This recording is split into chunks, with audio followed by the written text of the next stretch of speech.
আমি বেকার, তাই তোমাকে ভালোবাসতে ভয় করে। আমি বেকার, তাই তোমাকে স্বপ্ন দেখানোটা একটা মজা মাত্র। সমাজ আমার ভেতরটা কোনোদিনও দেখবে না বেলা। তোমার মনে আছে সে পূর্ণিমার সন্ধ্যায় তুমি আর আমি গঙ্গার সামনে বসে কত স্বপ্নের মালা বুনেছিলাম? আজ সমাজ আমায় বেকারত্বের থাপ্পা মারা মালা পরিয়ে রেখেছে বেলা।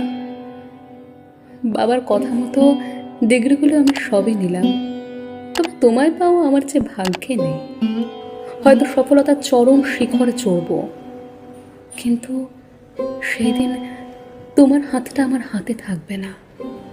সেই দিন হয়তো গোটা বিশ্ব জানবে আমার খ্যাতির কথা, কিন্তু তুমি তো আর থাকবে না। বড় দেরি হয়ে যাচ্ছে বেলা, সময় যে হাতে খুব কম। কি করে বলি তোমায়, বিয়েতে মত দিও না, সম্বন্ধ ফিরিয়ে দাও? কিভাবে বলি? তুমি যে বড় বাড়ির মেয়ে।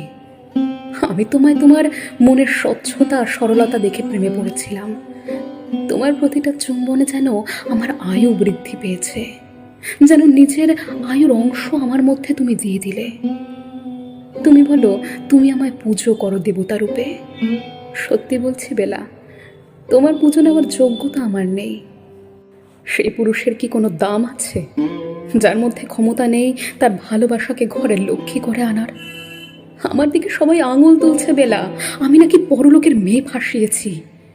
বিশ্বাস করো, আমি কিন্তু তোমার কথায়, তোমার ভঙ্গিমায় কোনো দিনও বড়লোকের বিলাসিকতা বা অহং খুঁজে পাইনি। বরঞ্চ একটি ছোট্ট বাচ্চা মেয়েকে পেয়েছিলাম, যার কত প্রশ্ন, প্রশ্নের উত্তর দিতে দিতে আমি ক্লান্ত। আমি সহ্য করতে পারছি না এই অপবাদ বেলা। আমি নাকি অন্য ধর্মের মেয়েকে ফাঁসিয়েছি নিজের লোভ, লালসার স্বার্থে। তোমার সাথে কাটানো প্রতিটা মুহূর্তকে আমি নিজের খুব স্মরণীয় বলে মনে করি, কিন্তু আর পারছি না সহ্য করতে। পরের মাসে তোমার বিয়ে ঠিক হবে। দুঃখ যে আমি থাকতে পারছি না।